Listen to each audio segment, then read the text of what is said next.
Assalamualaikum warahmatullahi wabarakatuh. Materi hari ini tentang aspek keuangan. Nah, ini lanjutan dari materi yang sebelumnya. Jadi, untuk apa sih sebenarnya aspek keuangan ini di dalam bisnis proposal atau proposal bisnis?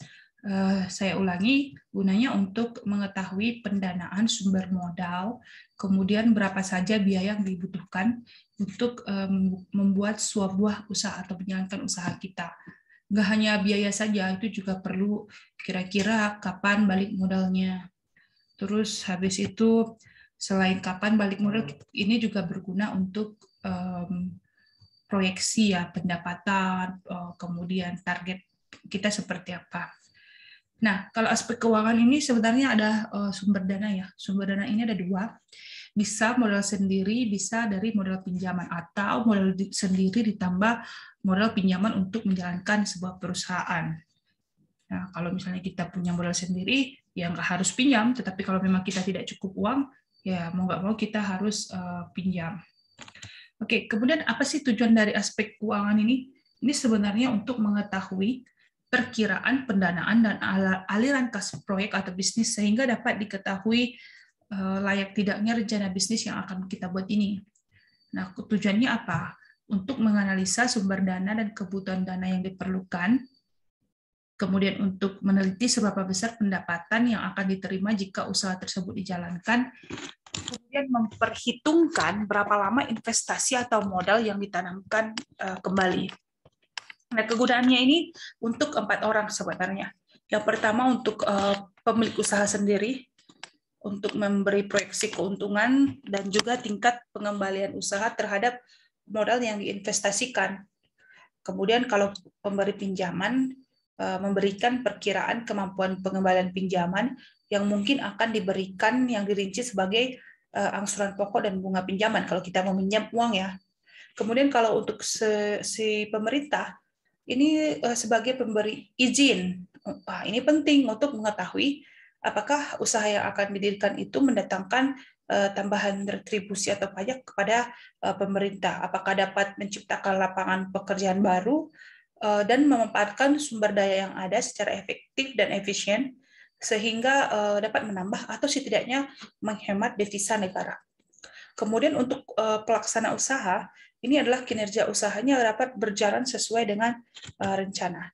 Nah, kebutuhan investasi itu ada komponennya. Yang pertama itu ada yang disebut biaya pra-investasi, kemudian ada biaya pengurusan izin, pengurusan entertain atau lobby, kemudian ada biaya pembelian aktiva tetap. Nah, ini meliputi tanah, bangunan, mesin-mesin, peralatan, inventaris kantor, bisa juga misalnya hak cipta, merek dagang, kemudian ada biaya modal kerja. Nah, ini biaya operasional yang terdiri dari biaya bahan baku, upah dan gaji karyawan, upah atau gaji karyawan, kemudian biaya listrik, biaya telepon dan air, biaya pemeliharaan, biaya pemasaran, pajak, premi, asuransi, dan sebagainya. Nah, ini diambil dari buku Agus Sucipto 2010. Nah, jenis-jenis biaya ada juga ya, berdasarkan fungsi pokok perusahaan terbagi dua. Ada yang disebut factory cost atau biaya produksi. Ini di sini yang termasuk factory cost itu adalah biaya bahan baku. Nah, biaya bahan baku itu adalah bahan yang utama untuk membuat produk. Kemudian ada biaya tenaga kerja langsung, ada biaya tidak langsung atau factory overhead. Kemudian overhead. Kemudian ada beban komersial. Itu terdiri dari beban penjualan dan beban administrasi dan umum. Kemudian ada jenis biaya itu berdasarkan ini perubahan volume kegiatan terhadap biaya terbagi dua. Ada yang disebut biaya tetap atau biaya yang jumlahnya tidak dipengaruhi oleh perubahan volume kegiatan pada tingkatan tertentu. Ya sudah, perusahaan jalan nggak jalan, tetap terus biayanya akan seperti itu. Kemudian ada biaya variabel. Nah, ini jumlah totalnya berubah secara sebanding dengan perubahan volume. Nah, metode penilaian investasi ada banyak cara ya. Yang pertama itu dengan metode periode pengembalian atau payback period. Kemudian ada metode nilai sekarang bersih atau net present value. kemudian ada metode indeks profitabilitas, dan ada metode internal rate of return. Oke, kemudian ada satu break even point. Ini adalah jumlah minimal unit produk yang akan kita jual agar berada pada titik impas antara biaya operasional dan keuntungan. Nah, gunanya apa sih BEP ini? Ini untuk perencanaan laba, berapa minimal unit yang perlu kita jual per hari. Kemudian ada alat pengandalan kita, seberapa baik penjualan kita itu per hari atau per bulan atau per tahun. Kemudian ini juga BEP ini berguna untuk dasar penentuan harga jual bersamaan dengan target penjualan unit per hari.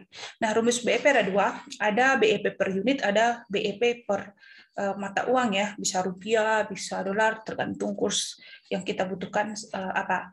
Nah, kalau BEP unit ini rumusnya adalah fixed cost dibagi price per unit dikurang variable cost per unit. Sementara BEP dalam uang, kalau di sini kebetulan contohnya adalah rupiah, itu adalah fixed cost dibagi 1 dikurang variable cost per unit dibagi price per unit. Oke, jadi kalau BEP rupiah itu akhirnya adalah fixed cost, diingat fixed cost dibagi 1 per variable cost per unit dibagi price per unit. Nah, BEP rupiah ini adalah jumlah minimal rupiah yang kita peroleh agar berada pada titik impas.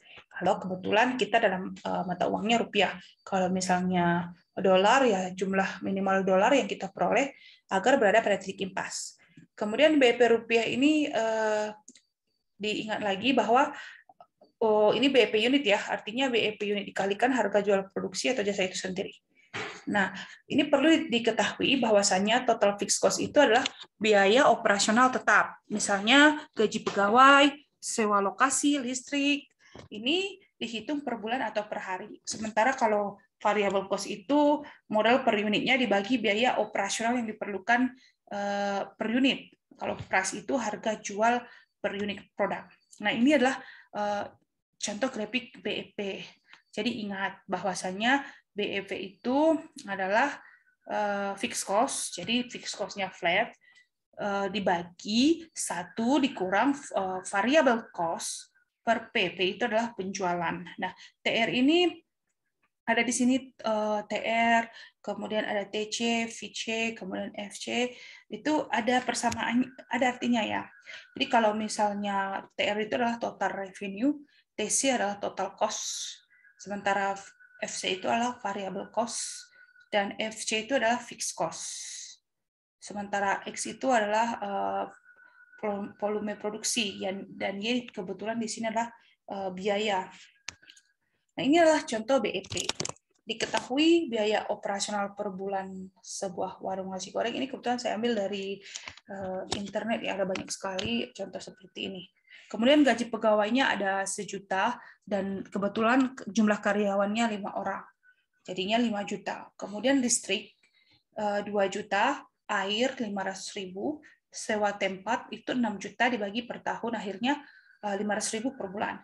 Kemudian biaya 1 piring nasi goreng itu adalah 8.000, di mana modal beras, bumbu telur, bakso, dan gas untuk pembuatannya. Kemudian harga jual 1 piring yang akan dijual itu adalah 15.000.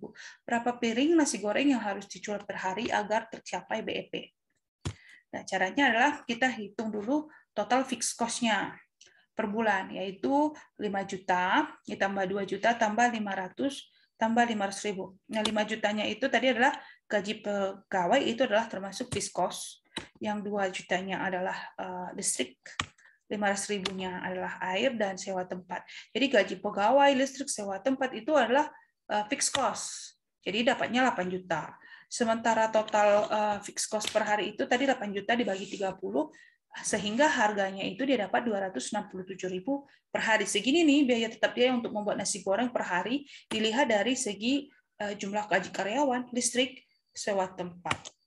Nah, harga jual dia inginnya 15.000 1 piring, walaupun total variable cost ini 8.000 tadi, 1 piring itu yaitu modal dari bahan baku ya, buat beras, kan nasi goreng itu ada beras, ada bumbu, telur, bakso, kemudian gas untuk memasak, kemudian ada misalnya minyak juga dan sebagainya, itu 8.000. Nah, ini variable cost tergantung kebutuhan berapa yang kita butuhkan untuk membuat sepiring nasi goreng. Nah, jadi ini total variable cost-nya 8.000. Jadi harga ini kan kenapa sih 8.000? Karena harga beras, bumbu, telur, bakso, dan gas itu berubah-ubah. Tergantung apa yang mau kita buat di nasi gorengnya. Kalau misalnya kita pengen tambahin lagi misalnya telur, tambah kemudian ikan teri, dan sebagainya, itu akan bertambah total variable cost-nya, tergantung berapa kebutuhannya. Nah, dari sini kita hitung berapa jumlah BEP per unitnya, atau sama dengan N-nya berapa sih, berapa supaya dijual, supaya si penjual ini tidak rugi dan juga berada titik impas, nggak rugi ya nggak untung juga gitu. Ya, jadi hitungannya adalah tadi total fixed cost sebanyak 267.000 itu disamakan ya, dibuat per hari karena kan tadi dia jualnya itu per hari gitu. Kemudian dibagi dengan harga jual itu kebetulan 15.000 dikurang 8.000. Jadi N yang harus dia jual adalah 38 piring. Artinya, jika dia ingin mencapai BEP, dia harus setidaknya menjual 38 piring nasi goreng per harinya. Nah, ya kalau bisa sih biar dia untung ya udah dia harus melebihi sebanyak 38 dengan data seperti ini. Oke, ini adalah contoh BEP lagi, di mana suatu usaha produksi memiliki biaya tetap per tahun 20 juta, kemudian biaya variable cost-nya itu per unit 1.000, harga jual produk per unit 1.500, kemudian untuk kepentingan kemajuan perusahaan, laba harus didapat sebesar 20%. Perkiraan pasar menunjukkan bahwa kapasitas pasar yang tersedia mencapai kisaran 10.000 unit per tahun. Nah, kalau menggunakan analisa BEP layak nggak sih usaha ini? Oke, kita buat misalnya penjualan X, maka persamaannya adalah BT ditambah persen laba dikali X dibagi 1 dikurang BP per HJ. Jadi dapat persamaannya, kita masukkan lagi, sehingga didapat BEP unit itu adalah 150.000 dibagi 1.500 per unit. Oleh karena itu, kapasitas pasar harus lebih 10.000 unit per tahun agar mencapai layak 20% sebesar 100.000 unit. Maka usaha ini tidak layak karena lebih rendah BEP dibandingkan kapasitas pasar. Oke, kemudian ada payback period. Ini adalah metode penilaian terhadap jangka waktu pengembalian investasi suatu proyek atau usaha. Layak tidaknya suatu peluang usaha itu tergantung berapa lama periode pengembalian modal. Semakin cepat ya usaha semakin menguntungkan. Nah, BEP itu rumusnya adalah capital outlays per proses kali setahun atau total investasi dibagi laba bersih. Nah, ini adalah contoh payback period di mana seorang teman bercerita dia baru saja join jualan franchise minuman, modalnya itu 9 juta. Kemudian dia mendapat laba bersih rata-rata per bulan itu 2.500.000. Kira-kira berapa sih BEP-nya? Artinya modalnya dia 9 juta itu dibagi pendapatan dia 2.500.000, dia dapat 3,6 atau dibulatkan 4 bulan. Jadi dalam 4 bulan dia bisa balik modal. Kemudian ada suatu usaha membutuhkan investasi atau capital outlays sebesar 120 juta. Aliran kas masuk diperkirakan 40 juta per tahun selama 6 tahun. Sesuai jangka waktu pengembalian kredit itu 6 tahun. Jadi berapa BEP usaha tersebut, layak atau tidak? Nah, itu kita bagikan aja 120 juta dibagi 40 juta dikali setahun, artinya 3 tahun. Nah, kalau dia 3 tahun pengembalian modal, itu layak karena payback periodnya itu lebih besar dari waktu pengembalian kredit. Kan dia maksimalnya tadi jangka waktu pengembalian 6 tahun. Ini usahanya 3 tahun udah bisa bayar utangnya gitu. Jadi ini layak untuk dijalankan. Nah, kemudian ada ROI atau return on investment. Itu adalah earning power yang menunjukkan kemampuan modal yang kita investasikan pada sebuah usaha untuk menghasilkan keuntungan. Nah, ROI ini merupakan tingkat pengembalian seluruh harta yang digunakan untuk melaksanakan usaha dan menghasilkan laba. Jadi kalau semakin besar ROI-nya, semakin tinggi kemampuan usaha kita untuk mengembalikan modal dan semakin menjanjikan pula usaha kita. Jadi gunanya untuk mengetahui seberapa besar tingkat pengembalian dari seluruh harta yang diinvestasikan. Nah, rumusnya adalah laba usaha dibagi total harta atau laba bersih dibagi total investasi dikali 100%. Nah, contoh ROI itu seperti apa, Bu? Misalnya ini PT ABC memiliki total harta 50 juta. Kemudian labanya selama setahun itu 2.500.000. Berapa ROI-nya? Terus usahanya layak atau enggak? Nah, rumusnya itu tadi itu adalah laba dibagi total harta. Berarti 2.500.000 dibagi 50 juta. Sorry, 2.500.000 dibagi 50 juta dikali 100%. Nah, ROI-nya adalah 5%. Nah, ini layak nih, karena jika bunga tabungan bank itu lebih kecil 5%. Apabila lebih besar 5% menjadi tidak layak. Kebetulan dia adalah 5%. Nah, kemudian ada lagi yang namanya IRR, atau Internal Rate of Return. Ini adalah tingkat pengembalian modal sendiri yang digunakan untuk usaha. Gunanya untuk mengetahui seberapa manfaat dana yang ditanamkan dalam usaha untuk mendapatkan laba. Kemudian mengetahui seberapa besar pengembalian modal sendiri jika digunakan untuk melaksanakan usaha. Ini berarti tinggi IRR-nya makin baik. Tapi jika IRR-nya lebih tinggi dari bunga bank, berarti usaha yang dijalankan itu layak. Tapi bila rendah, ya nggak layak.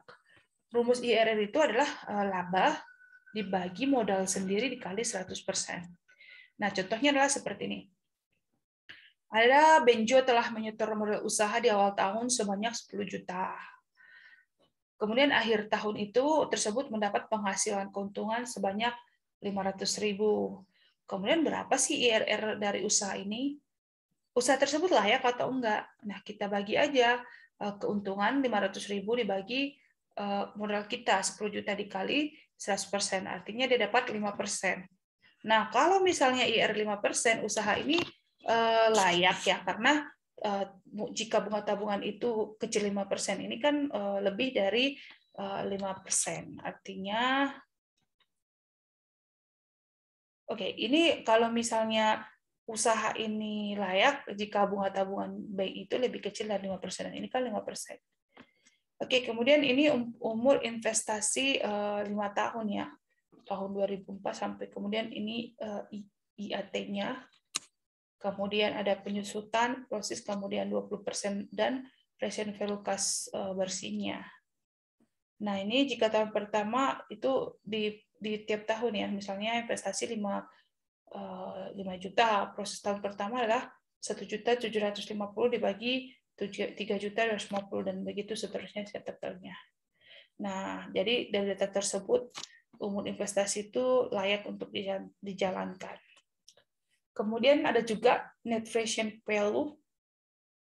Ini adalah nilai nilai mata uang pada masa sekarang ya.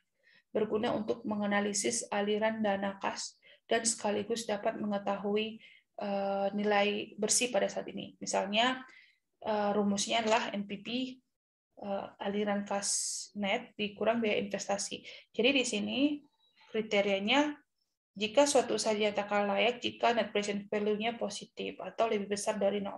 Kalau nggak layak jika nilai NPV atau net present value-nya itu negatif atau kecil dari 0.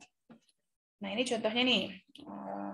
Seorang perusahaan ABC misalnya memiliki kas net sebanyak 100 juta. Kemudian biaya investasinya 10 juta. Kemudian berapa sih net present value usaha ini? Ya udah tinggal dikurangkan aja 100 juta dikurang 10 juta, 90 juta. Ini kan positif nih, artinya usaha tersebut layak untuk dijalankan. Oke, ini adalah ada juga contoh dari cash flow ya, aliran kas. Itu adalah sejumlah uang kas yang keluar dan masuk sebagai akibat dari aktivitas perusahaan. Dengan kata lain, ini merupakan aliran masuk dalam perusahaan dan aliran kas keluar perusahaan pada periode tertentu. Nah, ini adalah contoh penyusunan cash flow ya. Di sini kelihatan penerimaan didapat dari nilai penjualan dari Januari sampai Juni, kemudian piutang dari Januari sampai Juni. Nah, nanti ekspektasinya kalian juga punya cash flow perkiraan, walaupun hanya perkiraan, untuk proposal usaha kalian. Nah, kemudian ini pengeluaran juga ya, pengeluaran di detail dari Januari sampai Juni sesuai dengan pendapatan. Kebetulan di sini biayanya itu terdiri dari biaya bahan baku, biaya upah karyawan, administrasi, kemudian kepada supplier atau siapa yang supplier yang kita ini kan yang sudah jatuh tempo itu dihitung. Nah, ini asumsinya adalah saldo kas awalnya 10 juta. Kalau saldo kas minimumnya dipertahankan 10 juta per bulan. Nah, pinjaman di bank itu sebesar 50 juta dengan bunga flat 1 tahun. Nah, pencairan itu sesuai dengan kondisi perusahaan. Nah, akhirnya ini nih ya, untuk estimasi penerimaan tunai per Januari, kemudian juga kelihatan per pengeluarannya. Nah, nanti Ibu berharap kalian membuat seperti ini. Walaupun misalnya sumber keuangannya itu nggak harus minjam, boleh hanya modal sendiri. Kalau modal sendiri ya nggak perlu bayar nggak usah perlu bayar utang dan nggak perlu bayar bunganya juga. Nah di sini jelas ya penerimaannya itu per bulan sesuai dengan ininya kategorinya. Kemudian ini sebenarnya format sederhana untuk kelayakan keuangan ya. Yang pertama kita harus perhatikan sumber pendanaan. Modal sendiri kah, apa pinjaman, ini tabelnya dirinci dengan jelas. Kemudian kebutuhan pembiayaan, ini kita harus jelaskan investasi awal apa saja, baik itu mesin, peralatan, kemudian apakah mau pakai booth, stand, gerobak, ruko, dan sebagainya. Dan jelas juga satuan, harga satuannya dan totalnya berapa. Nah ini biaya operasional, termasuk di sini adalah harga biaya tetap, termasuk sewa tempat, penyusutan dari mesin, kemudian gaji karyawan, angsuran, kemudian dijelasin juga total fixed cost-nya, termasuk biaya bahan baku, kemasan, dan sebagainya. Lalu kita hitung total pengeluarannya berapa. Nah nominalnya itu adalah untuk per bulan ya, boleh per bulan, boleh per tahun, tapi biasanya per bulan. Oke, ini perkiraan penjualan juga kita buat. Misalnya bulan pertama produk kita apa yang kita jual, kedua dan seterusnya selama setahun. Nah ini tergantung variasi dari produk kamu ada berapa. Nah itu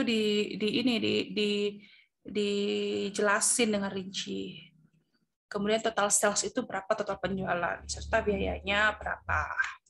Oke, begitu saja materi pertemuan kali ini, semoga bermanfaat. Assalamualaikum warahmatullahi wabarakatuh.